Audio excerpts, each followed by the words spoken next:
Démarrés en août 2019, les travaux ont permis la construction d'un bâtiment en ossature bois de 1600 mètres carrés, répartis sur 2 étages. Il accueille désormais au rez-de-chaussée un office, un self pour les élèves d'élémentaire et un espace de restauration pour les élèves de maternelle d'une capacité d'environ 250 places. Chaque espace bénéficie d'une entrée et d'une sortie distinctes. Ce bâtiment est prolongé par un préau couvert de 300 mètres carrés et un accueil de loisirs maternel disposant de 4 salles d'activité, d'un dortoir et de sanitaires.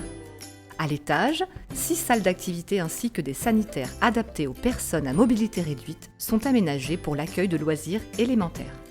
Quel plaisir de vous accueillir dans ce bel accueil de loisirs enfin opérationnel. L'objectif était de répondre à une demande croissante des familles et d'apporter aux enfants des locaux péri- et extrascolaires de grande qualité.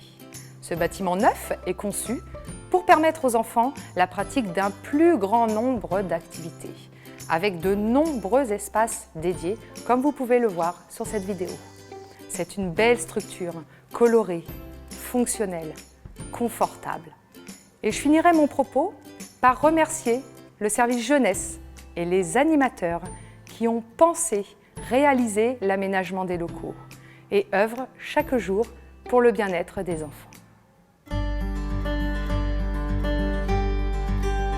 Le projet d'extension de l'école Gambetta, qui est aujourd'hui devenu un groupe scolaire, a permis la création d'un bâtiment de près de 2000 m², perpendiculaire au bâtiment initial.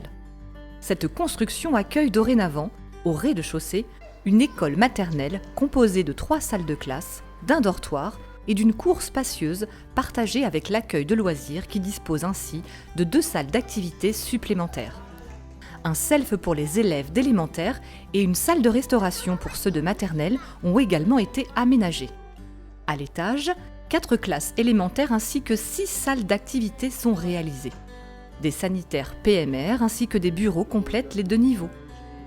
Enfin, la cour de l'école élémentaire est agrandie avec la création d'un plateau sportif. Je suis ravie de voir les enfants qui découvrent les nouveaux espaces de restauration et le nouveau mobilier et surtout la nouvelle vaisselle aux couleurs pimpantes. Ils se sont d'ailleurs très vite appropriés les lieux avec de nouvelles habitudes dues à la configuration des locaux en self ergonomique pour les élémentaires et en restauration servis à la place pour les maternelles. Ainsi, cela leur permet de reprendre les cours dans de meilleures conditions. Je tenais à remercier particulièrement le personnel des offices qui, le premier jour, malgré le trac des grandes premières, a aidé à la bonne ouverture des restaurants. Avec la création de toitures végétalisées, plusieurs zones d'infiltration ont aussi été aménagées dans les cours des 2 groupes scolaires afin de favoriser la gestion à la source des eaux pluviales. Agrémentés de nouvelles plantations aux essences variées et adaptées au climat, ces espaces constituent des îlots de fraîcheur bienvenus en cas de forte chaleur. Avec les enfants, le service des espaces verts a également replanté 12 arbres à l'école Pasteur et 13 autres à l'école Gambetta. En politique, il y a ceux qui prennent les décisions, c'est le maire, ce sont les élus de la majorité municipale, et puis il y a ceux qui font, ceux qui appliquent la décision. Et je voudrais vraiment rendre hommage déjà à l'architecte, M. Coulon, qui a fait un travail remarquable, puisqu'il a travaillé et sur Gambetta et sur Pasteur, et qu'il a tenu compte à merveille des indications que le maire et ses élus pouvaient lui apporter pour nous faire vraiment 2 éléments très différents, mais finalement qui restent sur des fondamentaux qui sont le confort et la beauté esthétique. Je voudrais également rendre hommage au service jeunesse qui pendant 2 années a vécu difficilement ces activités périscolaires parce que pendant qu'il y avait les travaux, ils étaient dans du provisoire.